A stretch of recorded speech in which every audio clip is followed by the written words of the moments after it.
তিন শ্রেণীর মানুষ যাদের দোয়া আল্লাহ কখনো কবুল করে না, ও যত বড় ভালো ব্যক্তি হোক না কেন। এরা কারা? বি কেয়ারফুল, ওই ক্যাটাগরিতে আপনি পড়েছেন কিনা একটু মিলে আনেন তো। নবীজি সাল্লাল্লাহু আলাইহি ওয়াসাল্লামের 1 নম্বর হাদিস, আল্লাহর হাবিব সাল্লাল্লাহু আলাইহি ওয়াসাল্লাম বলছেন, উদউল্লাহ ওয়া আনতুম মুকিনুনা বিল ইজাবাতি ওয়া আলামু আন্নাল্লাহা লা ইস্তাজিবু দুআআম মিন কলবিন গাফিলিন লাহিন। এটা আবু হুরায়রা রাদিয়াল্লাহু তাআলা আনহু থেকে বর্ণিত হাদিস। রাসূল আকরাম সাল্লাল্লাহু আলাইহি ওয়াসাল্লাম বলেছেন, তোমরা আল্লাহর কাছে দোয়া করো এই বিশ্বাস নিয়ে যে তিনি কবুল করবেন, আর জেনে রাখো আল্লাহ এমন দোয়া কবুল করেন না যা গাফেল, অমনোযোগী, উদাসীন হৃদয় থেকে করা হয়। কিছু লোক দেখবেন দোয়া এভাবে হাত তোলে আর এইভাবে মাথা চুলকায়, দোয়ায় হাত তুলে মোবাইল টিপতেছে, দোয়ায় হাত তুলে আল্লাহর কাছে কোনো আকুতি নাই, কোনো বিনয় নাই, কোনো চাওয়ার মানসিকতা নাই।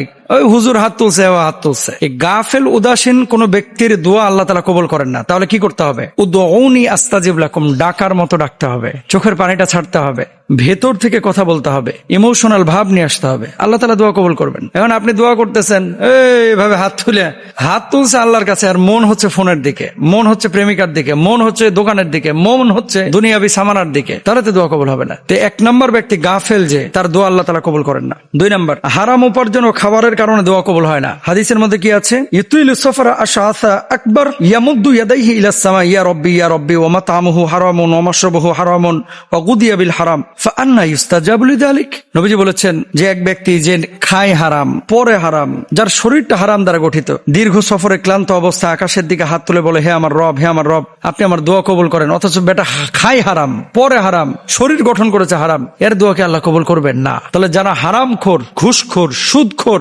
শরীরটা, রক্তটা, গোশতটা যার হারাম দিয়ে গঠিত, আল্লাহ তাআলা তার দোয়া কবুল করবেন না। এটা হচ্ছে 2 নম্বর। তাহলে দোয়া কবুলের জন্য প্রথম শর্ত হচ্ছে কি?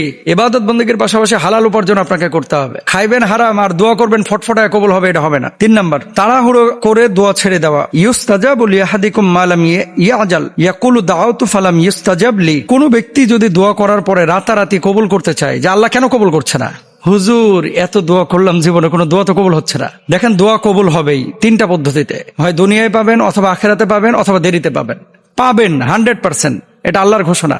এখন আপনি পাচ্ছেন না, সমস্যা আপনার, আপনি ডাকার মতো ডাকতে পারছেন না। অনেক বিষয় আছে, যেমন এই দোয়াটা এখন কবুল করলে আপনি চাচ্ছেন আল্লাহর কাছে 1 কোটি টাকা দেন। কারণ আপনারা এখন যদি 1 কোটি টাকা দেওয়া হয়, 1 কোটির ভার আপনি সামলাইতে পারবেন? মানেটা কি? কিছু মানুষ আছে এই গাঞ্জাখোর, যেগুলা ওই 1 কোটি পায় গাঞ্জা খায় শেষ করে ফেলবে। আর যখন আপনার বাচ্চা কাচ্চা হবে, তখন 1 কোটি দিলে হয়তো বা বাচ্চার দিকে মায়া জন্মাবে এবং 5টা মানুষের রুটি রুজি হবে, তা আল্লাহ তখন সেটা আপনাকে দিবে। আপনি এখন এত তাড়াহুড়া করছেন কেন? এই জন্য দোয়া করে কেউ যদি তাড়াহুড়া করে, এর দোয়া কবুল হয় না।